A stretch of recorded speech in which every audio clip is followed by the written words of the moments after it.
हर खबर पर होगी आपकी पकड़। डाउनलोड कीजिए एबीपी लाइव ऐप। आपको यहाँ ये समझना होगा कि जेईई और नीट की परीक्षा का सिर्फ छात्र ही नहीं विरोध कर रहे, बल्कि विपक्ष और सरकार के अपनों ने भी परीक्षा के खिलाफ मोर्चा खोल रखा है। आज सोनिया गांधी परीक्षा के मुद्दे पर गैर बीजेपी मुख्यमंत्रियों को एकजुट करेंगी, लेकिन सरकार ने ये साफ कर दिया है कि परीक्षा के फैसले से वो पीछे नहीं हटने वाली।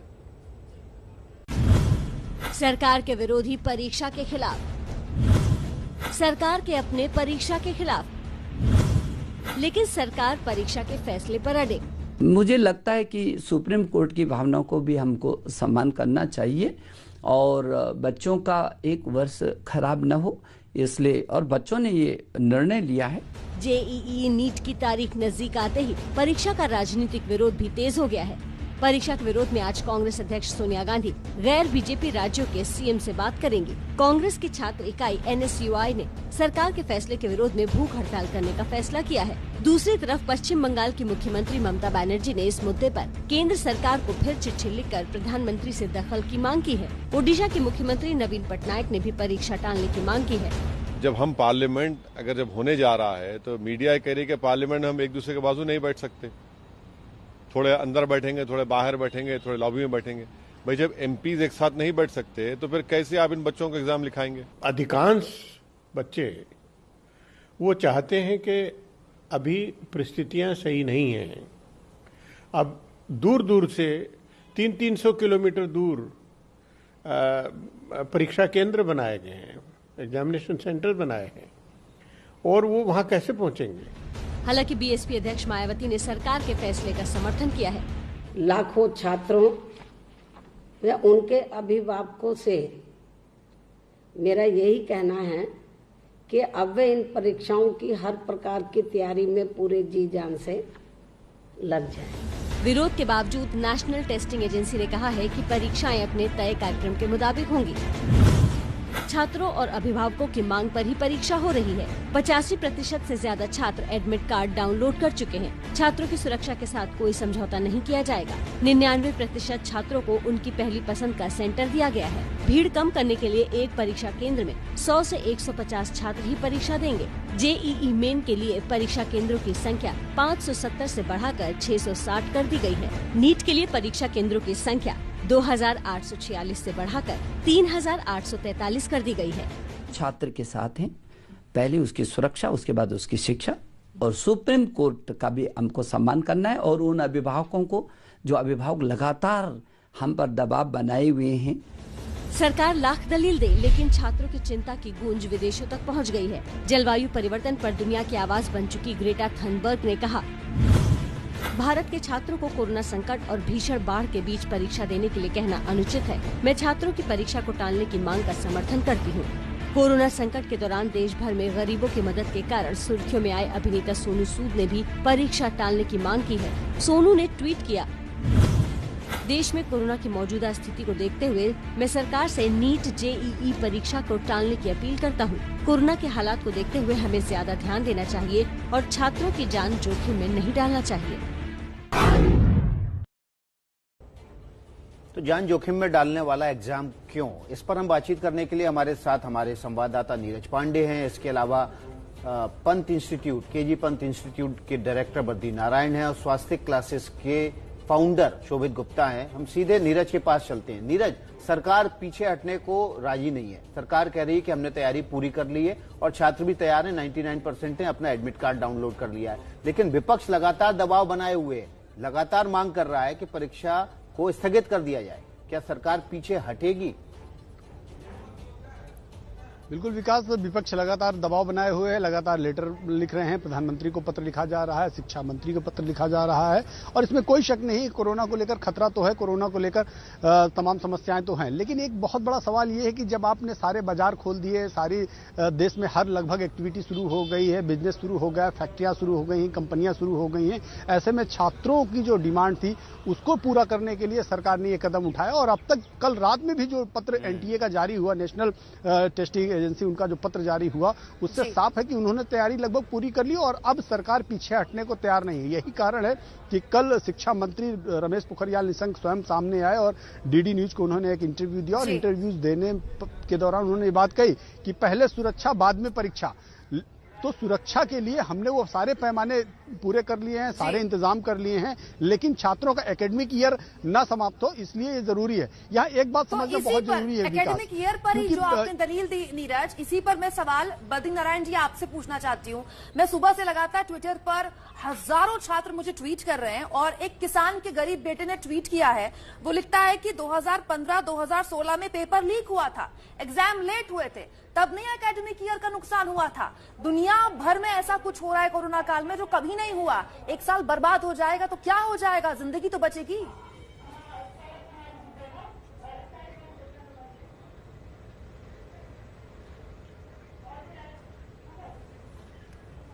बद्री नारायण जी, सवाल आपसे था।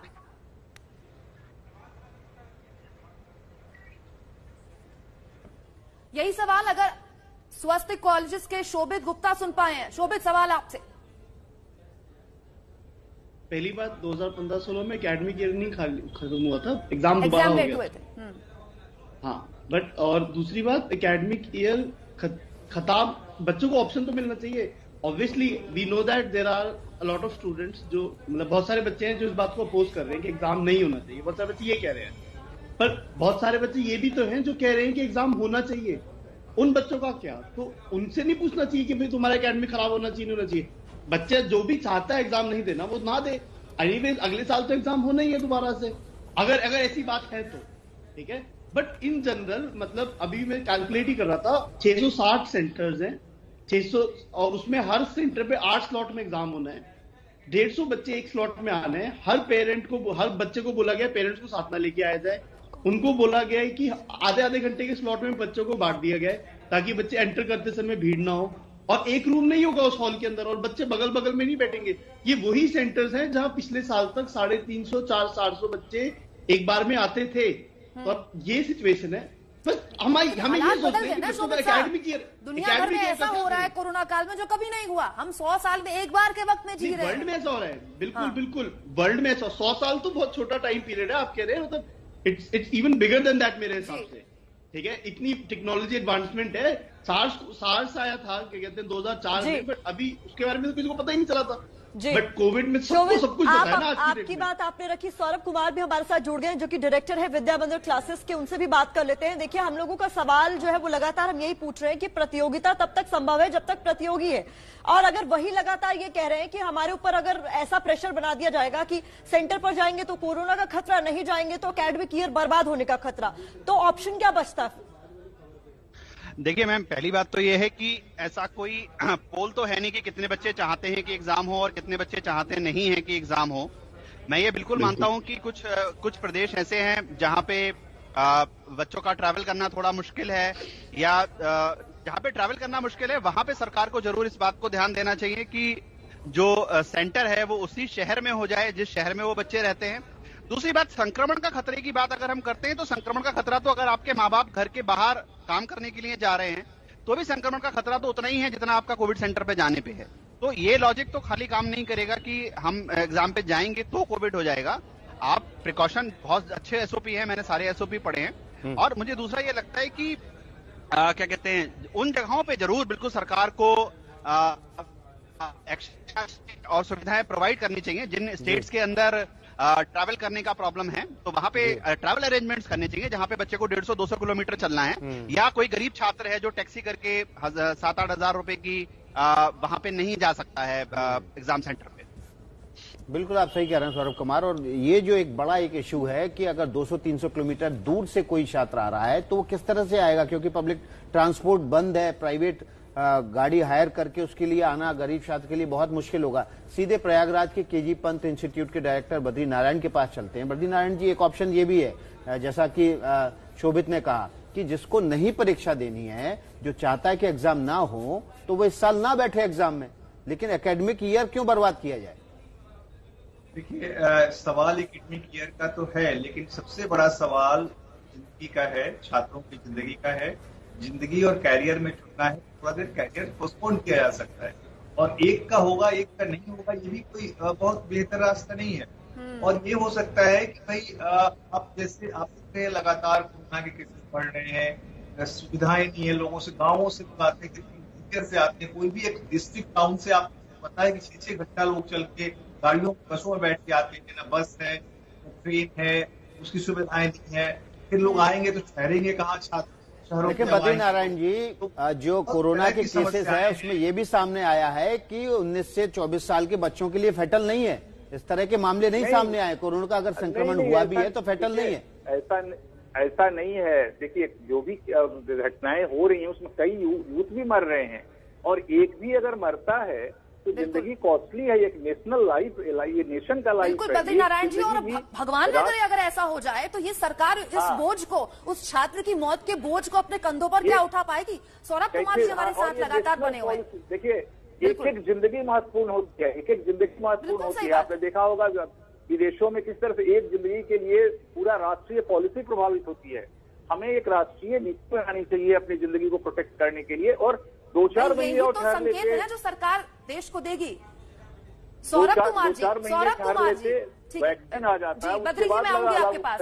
सौरभ कुमार जी, ये जो पूरी बहस हो रही है ना कि भाई साल खराब नहीं होना चाहिए, जिंदगी चाहे खराब हो जाए, जिंदगी चाहे दांव पे लग जाए, ये हमारी भारतीय मानसिकता को दर्शाता है, जिसमें हम बच्चे को सिर्फ और सिर्फ उस भागती हुई रेस में देखना चाहते हैं। यही नहीं सोचना चाहते कि बीमार हो जाएगा, वो उसकी जान को खतरा है।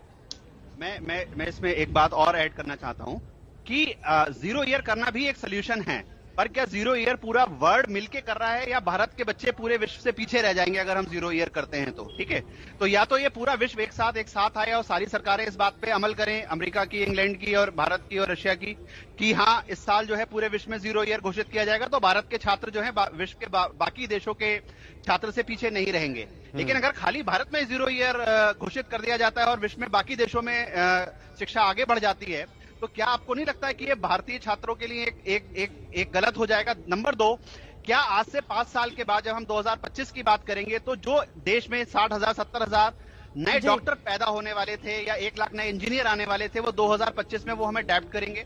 नंबर 2, जो बच्चे, मैं मानता हूं कि कुछ बच्चों को खतरा महसूस हो रहा है, ठीक है, तो अगर उनको ऑप्शन जो बिल्कुल सही है कि एग्जाम तो अगली साल भी होगा, जिनको डर नहीं लग रहा वो दे दें, और जिनको लग रहा है वो अगली साल दे दें।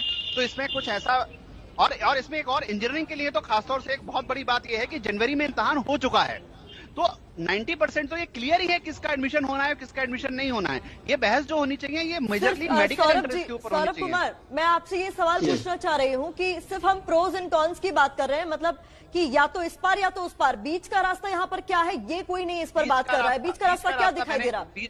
बीच का रास्ता मेरे को यही दिखाई दे रहा है कि जो मैंने सीटिंग प्रोसेस पढ़ा है, जिसमें एक सीट छोड़ के एक सीट की बात हो रही है, और आधे घंटे के अंदर कितने छात्र अंदर जाएंगे, अपना मास्क लेके नहीं जाएंगे, सरकार मास्क प्रोवाइड करेगी, ये तो सेफ्टी सेंटर के ऊपर हो गई।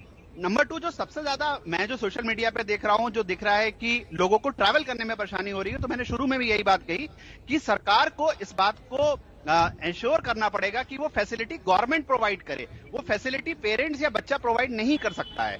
तो जो क्षेत्र है, खासतौर से जो 5 राज्य हैं, जिसमें बिहार है, महाराष्ट्र है, कर्नाटक है, तेलंगाना है, आंध्रा है, इन स्टेट्स के अंदर ही सबसे ज्यादा प्रॉब्लम है, जहां पे गवर्नमेंट को ये ट्रैवल मेजरमेंट्स लेने पड़ेंगे। इनफैक्ट बड़ा सवाल ये भी है, शोभित के पास चलते हैं। शोभित, एक बड़ा सवाल ये है कि हर चीज ऑनलाइन हो रही है, एग्जाम क्यों नहीं ऑनलाइन हो सकता? क्यों नहीं ऑनलाइन एग्जाम कराकर एक बीच का रास्ता निकाल लिया है? दूसरा, जब बाजार खुल गए हैं, आप बाजार जा रहे हैं, सब्जी मंडी जा रहे हैं, तमाम जगहों पर आप घूम फिर रहे हैं, लेकिन एग्जाम देने के लिए आपको महामारी दिखाई दे रही है। कि ओवरऑल हमने इंडस्ट्री हर जगह ओपन कर दी, विच वाज आवर मजबूरी भी है हमारी, बट ऑनलाइन एग्जाम पॉसिबल नहीं हो पाएगा। रीजन क्या है कि ये एग्जाम बहुत हाई स्टेक एग्जाम है, मतलब हर एक बच्चे का ऑलमोस्ट करियर डिपेंड करता है इस एग्जाम के ऊपर, और इस एग्जाम को अगर ऑनलाइन कराया गया तो जो अनफेयर मीन्स की पॉसिबिलिटी है वो इतनी ज्यादा है कि एट दिस पॉइंट हमारे पास कोई टेक्नोलॉजी नहीं है। हम खुद इस प्रॉब्लम से, हम खुद as a coaching GRE, TOEFL, तमाम ऐसे एग्जाम होते हैं जो ऑनलाइन होते हैं, और यहाँ देश के लिए नहीं, विदेशों के सब एजुकेशन के लिए सब एग्जाम किसी सेंटर पे जाके होते हैं, घर पे से कोई एग्जाम नहीं होता। जो भी ऑनलाइन सेंटर के लिए आपको 300 किलोमीटर दूर आने की जरूरत नहीं पड़ेगी। लेकिन नहीं, ये एग्जाम भी ऑनलाइन ही है, ये एग्जाम भी कंप्यूटर पे बैठ के बच्चा दे रहा है। एक्चुअली में उस सेंटर्स में तो 300 से ज्यादा जाते हैं बच्चे दूर, वहां पे तो दिल्ली एक सेंटर होता है, मुंबई एक सेंटर होता है, लखनऊ में सेंटर ही नहीं होता है बहुत बार, तो इस वजह से उसमें तो और भी ज्यादा दूर जाते हैं बच्चे। ऐसा नहीं है तो कि उसमें हमारे साथ पंत इंस्टीट्यूट के डायरेक्टर बद्री नारायण जी काफी देर से कुछ बोलना चाहते हैं। बद्री नारायण जी, ये कोचिंग इंस्टीट्यूट वालों की भाषा अलग है और आप जो बात कर रहे हैं वो अलहदा है। ये दायरा कहीं ये वाला दायरा तो नहीं है, बिजनेस वाला? बिल्कुल बिल्कुल, मुझे लगता है कि कोचिंग इंस्टीट्यूट का एक पूरा व्यवसाय इससे जुड़ा हुआ है। हालांकि वो उसको जोड़ेंगे राष्ट्रीय बौद्धिकता के उत्पादन से और प्रोडक्टिविटी से जोड़ेंगे, लेकिन मुद्दा ये बाजार का भी मामला है, क्योंकि उनका एक सेशन जाएगा, एक बैच निकलेगा, फिर दूसरा बैच निकलेगा। मुझे लगता है कि इसको बहुत सोशली और नेशनल इश्यूज के रूप में देखना चाहिए। और सामाजिक इशू यह है कि हमारी 80% जनता गरीबी के शिकार है, बहुत दूरस्थ क्षेत्रों में रहती है और उनके बच्चे सरकारी स्कूलों से पढ़ के आते हैं। वो इस स्थिति में नहीं होते कि वो आकर के एग्जाम दे सके। ये 2-3 महीने की बात थी, अगर सरकार 2 महीने अगर हम सब लोग कर लें और 2-3 महीने जब वैक्सीन आ जाए तो सौरभ आप कुछ कहना चाह रहे हैं, आप कहिए। मैडम उससे थोड़ी मदद मैडम एक बिल्कुल मैं अगर ये डेट कोई बता सकता है कि पैंडेमिक कब खत्म होगा तो सरकार बिल्कुल एक्शन ले सकती है। अगर आप कि दिसंबर में खत्म होगा तो चलिए एग्जाम दिसंबर में हो जाएगा। और अगर आप कोचिंग संस्थान की बात कर रहे हैं तो कोचिंग संस्थान का जो मेन बिजनेस है वो 2 ईयर बैचेस से चलता है जो उनका भर चुके हैं, ठीक है। अगर आप कह रहे हैं तो आईआईटी दिल्ली का डायरेक्टर, आईआईटी बॉम्बे का डायरेक्टर, इन दोनों ने कल रात को मेरे साथ ही जो इंडिया टुडे टेलीविजन पे बहस में थे, उन दोनों ने कहा है कि सेशन डिले नहीं होना चाहिए। क्योंकि तो आप ये क्या कहना चाहते हैं कि आईआईटी दिल्ली के डायरेक्टर और आईआईटी बॉम्बे के डायरेक्टर भी कोचिंगों के साथ मिले हुए हैं? देखिए देयर आर 2 लाइन है। एक लाइन है कि आप राज्य के जो बहुत जो हमारे उपेक्षित समुदाय है उनके बारे में सोचें, गरीबों के बारे में सोचें। दूसरी लाइन है राष्ट्रीय जीवन एक राष्ट्रीय संपत्ति है, इसके बारे में सोचें। और तब तीसरा सवाल है कैरियर के बारे में सोचें। आपने कैरियर को सबसे पहले जोड़ दिया कि भाई सेशन हमारा 0 हो जाएगा, तो आपकी जीवन एक राष्ट्रीय संपत्ति है वाला। बहुत बहुत शुक्रिया बद्री नारायण जी, आप जिस तरह से कह रहे हैं राष्ट्रीय संपत्ति इस तरह से, तो फिर अभी भी लॉकडाउन नहीं खोलना चाहिए था, बाजार नहीं खोलने चाहिए थे और जो सामान्य जनजीवन की तरफ बढ़ रहा है अनलॉक, उसको भी रोक देना चाहिए था।